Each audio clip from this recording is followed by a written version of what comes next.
Coming up, smoky conditions are expected to worsen tomorrow. How threatening will they get? It's the last place you want to see closed on Taco Tuesday. What caused this local Taco John's to shut down? Plus, how a 13-year-old became a hero on a Minnesota lake. Valley News Live at 10 starts right now. This is Valley News Live at 10. Good evening, everyone. While we continue to deal with a historic drought, several states in the western U.S. are being threatened by wildfires. The latest reports show 10 states right now battling wildfires, burning homes and forcing thousands to evacuate. Nearly 60 fires are currently burning from Alaska to Wyoming, with more than half of those fires located in Montana, Idaho, and Arizona, according to the National Interagency Fire Center.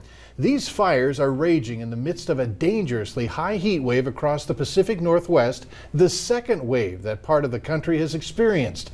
This, combined with the drought, has made the fires even more dangerous, according to scientists. This bootleg fire is raging in Oregon. It's estimated to be burning more than 200,000 acres with 0% containment. After 3 days of explosive growth, tonight fire crews are finally able to construct and improve fire control lines. Now here at home, the wildfires that have been impacting the Red River Valley the most are burning to our north in Canada. Valley News Team's Nishay Taylor has more on how the smoke is affecting our air quality and how it could impact your health.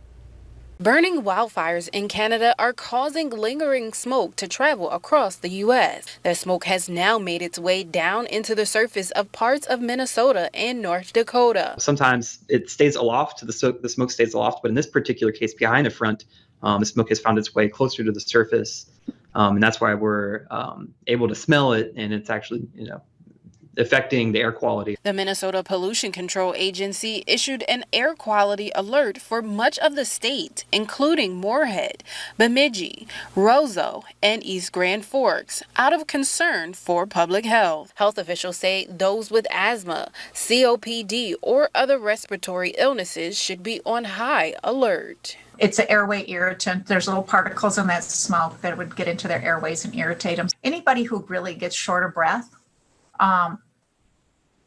should be aware of the conditions outside before they go outside, monitor how they're feeling. And if they develop symptoms of shortness of breath or, sore throat, kind of getting harder to breathe a little bit, think about getting inside and getting into some cleaner air. Jones, a meteorologist from the National Weather Service, explains pollution in the air is typically gauged by the United States Air Quality Index. 0 to 50 being like, okay, there's not a whole lot of particles within that box within the air.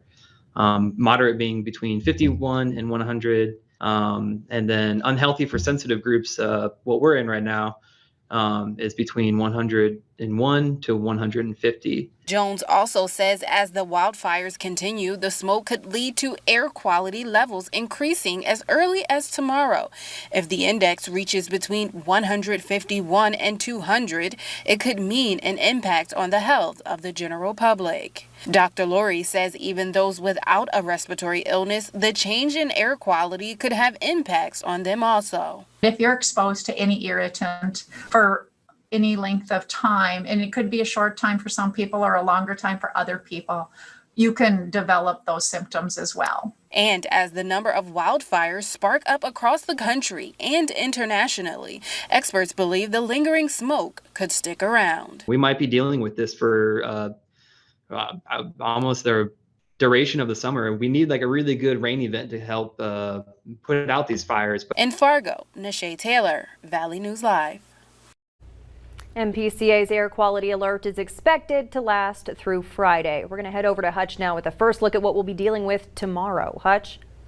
Stacy, thanks so very much. Good evening, everyone. And first and foremost, we do have that smoke as the #1 item on our list because it's going to start increasing as we go through the day tomorrow. As mentioned, we'll have minimal rainfall. The rest of the month, the way things are looking, that's going to allow the heat to build. So 3 things we're watching are next heat wave. 2, with triple-digit heat on the way. Let's get right to the wildfire smoke forecast for tomorrow. Now, our northernmost counties from Hallock and Kitson County right through northern parts of Beltrami County, even in towards Thief River Falls and northern Grand Forks County, will see increased smoke throughout the afternoon.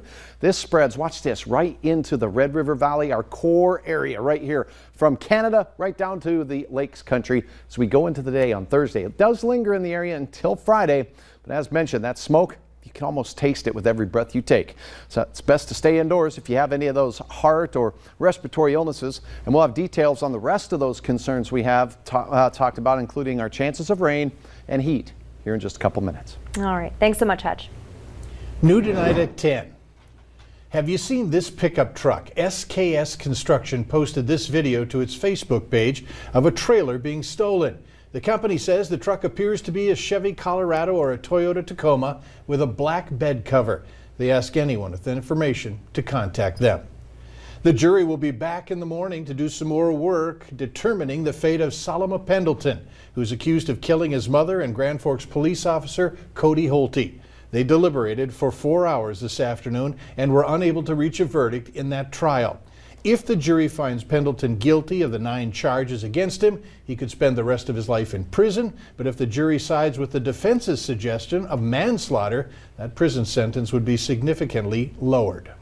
A nationwide nursing shortage is impacting hospitals here at home. In fact, North Dakota, South Dakota, and Montana are all in the top 10 states for the most severe nursing shortage. That's according to the U.S. Department of Health and Human Services. But local officials tell us it's not a new problem here, adding they've been dealing with staffing concerns for years, well before the pandemic. While Stanford says it's seeing the biggest shortages of ER and inpatient care nurses, Essentia says its biggest problem is finding operating room and critical care nurses. The demand and the volume that's coming in that is really significantly higher than we've seen in the past. I wouldn't say it's out of this world high, but it is at a concerning level that we are monitoring every single day. Both hospitals say they try to offer monetary incentives to get nurses to pick up shifts and say they work closely with the local universities and colleges to help nursing students get a job as quickly as possible. All True now says it'll spend even more on its new hospital in Grand Forks. When the project broke ground in June 2019, plans called for a $305 million structure. It was then downgraded to cost $250 million. Then construction was halted entirely in April 2020. With building set to resume in October, the price tag has risen even higher. Hospital leaders say the focus now is on securing financing. The project itself is a $380 million project. We're looking for $330 million worth of financing for the new hospital project. The hospital is 18% complete. It was originally set to open in 2022. That's been pushed back to 2024. The sign on the door says closed at the West Fargo Taco John's on Main Avenue. The explanation falls in line with what other businesses are struggling with. The sign says due to lack of staffing, this location is closed. It thanks customers for their nearly 50 years of patronage and urges you to seek your Taco Tuesday fix at one of the other locations in the metro. Another West Fargo hotspot, Ole and Lena's Pizzeria, is shutting its doors. In a Facebook post tonight on Ole and Lena's page, John and Linda Long write that the family-owned pizzeria will close July 31st. They indicated in the page's comment section that they may seek out another location, but it would be an expensive venture.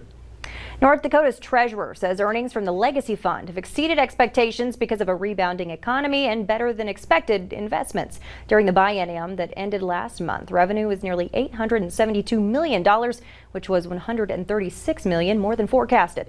State leaders say most of the extra money will be placed into the Common Schools Trust Fund, which had been shortchanged in error for nearly a decade.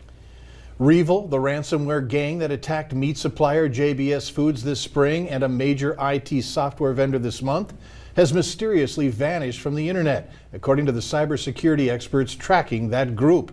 The cyber criminal gang is believed to operate from Eastern Europe or Russia. The reasons for the sudden disappearance were not immediately clear, but it follows a raft of high-profile hackings by the group that seized control of computers around the world. Haitian police are looking for 10 new suspects in relation to the assassination of Haiti's president. A source telling CNN that the new list was created after the arrest of Christian Emmanuel Sinan. 39 people have been named so far, including at least 26 Colombians and at least 3 U.S. citizens. The Department of Homeland Security is now giving COVID-19 vaccines to immigrant detainees. The move comes after some urged the Biden administration to do more to vaccinate immigrants who are in custody. Detention facilities have been dealing with nearly 20,000 confirmed COVID cases and 9 deaths. Minnesotans looking to score a free plane ticket have a chance if they get a COVID vaccine at the airport now through August 7th. There's a weekly drawing for a $500 travel voucher from Sun Country Airlines. Carolyn Cummings breaks down the state's latest incentive program. We wanted to tailor this. Governor Tim Walz said when he announced the Your Shot to Summer campaign back in May that the freebies were chosen with Minnesota experiences in mind. Among the most popular items, according to the Minnesota Department of Health, the $25 Visa gift card, by far the top choice at 57% of all prizes. State fair tickets, Valley Fair tickets, and state park passes round out the top 4. Requests came from every single county in Minnesota, but the highest request rates per capita were those in greater Minnesota counties. Vaccinations continued to increase following the launch of the program, though there's a gap in vaccination rates across counties. Take, for example, Cook County at 83% of the 16-plus population vaccinated, compared to Benton County at just 40%, Hennepin County at 77%. We are seeing an increase in the number of variants that are circulating in our state. And we know that we'll see transmission in those areas with lower vaccine coverage levels.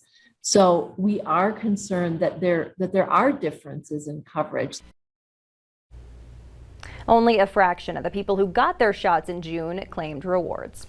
Still ahead tonight on Valley News Live at 10, find out how a quick-thinking teenager was able to save an adult from drowning on Mille Lacs Lake.